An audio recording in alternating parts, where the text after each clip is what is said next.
სასამართლოში თქვენი შვილის გირაოთი გამოშვება, როგორ დაალაგეთ? ჩხრეკა ქართული ოცნების მხარდამჭერი ბიზნესმენის სახლში 8 საათზე შაბათის გუნდი გიყვებათ, რატომ შევიდა კრიმინალური პოლიცია ზურაბ ჩხაიძესთან. როგორ დაალაგეთ ეს საკითხი სასამართლოში და რომ პასუხობს არ გესმით? დაკავებულია ქართული ოცნების მხარდამჭერი გავლენიანი ბიზნესმენის შვილი. პოლიციამ ჩხრეკის დროს მანქანაში იარაღი უპოვა. გადაადგილდებოდა თუ სახლიდან ამოიღეს იარაღი, ჩხრეკა ხომ ჩატარდა თქვენ სახლში. სხვებს ასეთი დანაშაულისთვის წლობით ციხეში უშვებენ, თუმცა ჩხაიძის საქმე სასამართლოში დაალაგდა. იმ დროს, როდესაც ბიზნესმენის შვილის ციხიდან გამოშვების პროცედურები მიდიოდა, ჩხაიძე კობახიძესთან შეხვედრაზე იჯდა, გამოსული კი ქართულ ოცნებას აქებდა. საკმაოდ მაღალი დონის პრეზენტაცია გააკეთა საქართველოს პრემიერ-მინისტრმა. საქმის მასალებით იარაღი ბიზნესმენის შვილს პოლიციამ რეიდის დროს უპოვა. სამართალდამცველები შაბათის ეთერს ეუბნებიან, რომ ასეთი რეიდები თბილისში არ ყოფილა. რეიდი იყო ისე აჩერებდით ხალხს ბოლო დღეებში. არანაირ ბიზნესმენი ჩხაიძე ღარიბაშვილის უახლოესი გარემოცვის წევრი იყო. შემდეგ დაიწყო მათი ომი. ბოლოს ამბობდნენ, რომ კობახიძესთან დაალაგდა. ღარიბაშვილთან ურთიერთობები დაალაგეთ ქალბატონოია. გარედან რომ ყველაფერი დავარცხნილი და დაალაგებული ჩანს, რა ხდება რეალურად? რა შიდა დინებებია ქართულ ოცნებაში ისეთი, რომ ოცნების ხელშეუხებელ ელიტასთან სახლებში უკვე კრიმინალური პოლიცია შედის.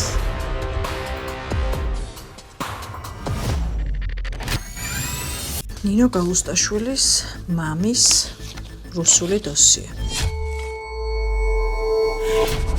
როგორ ფლობდა სინდისის პატიმრების საქმის მოსამართლის ნინო გალუსტაშვილის მამა ორ სხვადასხვა გვარზე გაცემულ პასპორტს და მოქალაქეობას რუსეთსა და საქართველოში. კითხვა გვაქვს მამა თქვენთან დაკავშირებით. აქ იყო მოქალაქე და თან რუსეთში სხვა გვარით. შაბათის ეთერმა მოიპოვა დოკუმენტები, რომ ნინო გალუსტაშვილის მამამ დავით გალუსტოვმა რუსეთის სანქციების ბლოკადაში მოქცევის შემდეგ ავტონაწილების საბითუმო ვაჭრობის ბიზნესი მოსკოვში დაიწყო. რატომ დატოვეთ საქართველო? რა მოხდა ესეთი? ახლა არ მინდა რა ტელეფონი. თქვენ საქართველოს მოქალაქეობა რის საფუძველზე შეგიწყვიტეს? არ ჯამი მკითხები. არ დაინტერესებულ ხართ ქართული პასპორტი რატო გაგიუქმეს? არ. ჩვენს გუნდს ხელში ჩაუვარდა მოსამართლე გალუსტაშვილის მამის მიერ რუსეთიდან უნისტრიმის ქსელით საქართველოში გადმორიცხული თანხების ამონაწერი. ვის სახელზე და რა დანიშნულებით ირიცხებოდა ფული მოსკოვიდან? დავით გალუსტაშვილთან რა გაკავშირა? აი ფული აქვს თქვენთვის გადმორიცხული რუსეთიდან. არ ვიცი. გალუსტ 001 002 003 ძვირადღირებული მანქანები მოსამართლის ოჯახის საკუთრებაში. აქვს თუ არა ამ შენაძენებს კავშირი მამის რუსულ ბიზნესთან?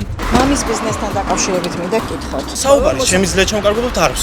ვინ არის მოსამართლე, რომელმაც 21 წლის მათე დევიძე და შემდეგ 21 წლის გიორგი მინდაძე მრავალწლიანი პატიმრობისთვის გაწირა? ყველაფერს გაიგებთ 8 საათზე. ყველას კარებთან მივარის სამართლე. ნინო გალუსტაშვილსაც წარეთ გაახსენდება ჩემი წრებლები. ბატონმა ზურამ დაგასაქმათ. ბატონმა ზურამ დაგასაქმათ. საჯარო სამსახურში დასაქმებული მაღალჩინოსნების მეუღლეები. დღეს 8 საათზე ნახეთ ვისთვის და რა თანამდებობა გამოიძებნა. კვირაში რამდენი დღე უწევს საჯარო სამსახურში გადარება? მერიისა და საკრებულოს მაღალჩინოსნების არაერთი ოჯახის წევრი სახელმწიფო კომპანიაში ან საჯარო სამსახურში გააფორმეს. ნაწილი სამსახურში არ დადის, მაგრამ ხელფას მაინც იღებენ.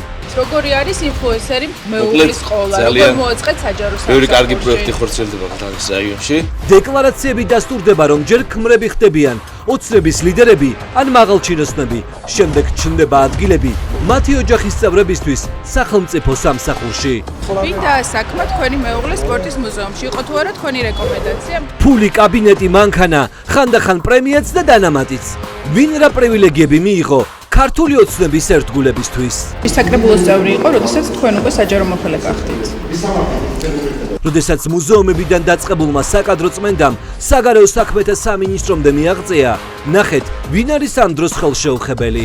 ვის რეკომენდაციით მოხდა სატრანსპორტო კომპანიაში? პოსტები ოჯახის წევრებისთვის დღეს 8-ზე. პოლიციის აკადემიაში არსებულ აუზს უთმობდით თურმე ქართული ოცნების წევრებს.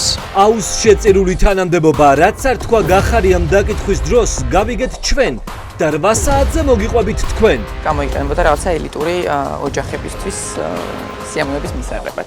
პოლიციის აკადემიაში პოლიციელებისათვის აშენებული აუზი იხურებოდა პერსონალურად ირაკლი კობახიძისთვის, რომ ქართული ოცნების შეფს ეულად სურვის შანსი ჰქონოდა. ეკრძალებოდა პოლიციელებს იქ შესვლა, თუ ვინმე აუზში იყო, უბრალოდ ყრიდნენ იქიდან. ეს არის ბრალდება, რომელსაც მაშინდელმა რექტორმა და მოქმედმა მინისტრმა მიქანაძემ დღეს 8 საათზე უნდა უპასუხოს. კობახიძე მოსულა პოლიციის აკადემიაში, ბატონო გივი. კობახიძე მოვიდა პოლიციის აკადემიაში, რომ ჩაეტარებინა საჯარო ლექცია. ქართული ოცნების ახალი განათლების მინისტრი ძველი ნაციონალური წარსულით. ძალიან დამაგვიანდა. სამინისტროში ვინ დაგასაქმათ? კოტე კემულარიან. კაცი, რომელსაც კობახიძემ საქართველოს განათლების სისტემა ჩააბარა, იყო ზურაბ ადეიშვილის მოადგილე და წლები ნაცმოძრაობის ხელისუფლებაში ყოფნის დროს ციხეებს კურირებდა.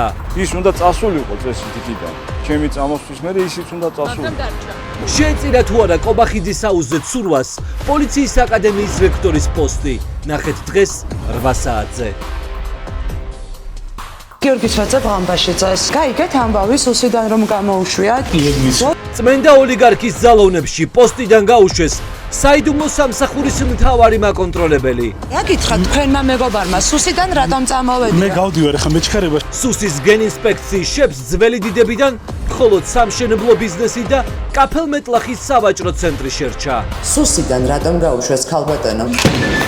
რატომ უშვებენ ხალხს სახელმწიფო უსაფრთხოების სამსახურიდან? მიაგნეს ფულის საჭრელ მანქანას თუ წმენდენ იმ ადამიანებისგან, ვინც წინა შეფების ერთგულ კადრად ითვლებოდა. სურველი კადრი აღარ იყავით პროკურატურისთვის, რაც ლილუაშვილი გაუშვეს. ჯერ გაუშვეს ლილუაშვილის ყველა მოადგილე, შემდეგ მიადგნენ დეპარტამენტის უფროსებს. ახლა გადაწვდნენ პროკურატურაში ლილუაშვილის კადრებს. რა შეეშალა ლილუაშვილს ისეთი ივანიშვილთან, რომ მისი სახელის ხსენებისაც კი სისტემაში ეშინიათ. ელოდებით რომ დაგიბარებენ. როდესაც სუსის მაღალ ჩინოსნებს საახლობლოში ეკითხებიან, ვინ და რატომ გაუშვეს თანამდებობებიდან, ყველა მხრების აჩეჩვით პასუხობს. რა შეეწერა ქალბატონი ალექსი ბატიაშვილის თანამდებობა? არ მოუნდა მინისტრი და მიყვრე. დღეს 8 საათზე რა ხდება სისტემაში? დღეს შაბათია, რაც იმას ნიშნავს, რომ საღამოს 8 საათზე. TV პირველის ეთერში მე და გამომძიებელი ჟურნალისტები წარმოგიდგენთ შაბათის ეთერს.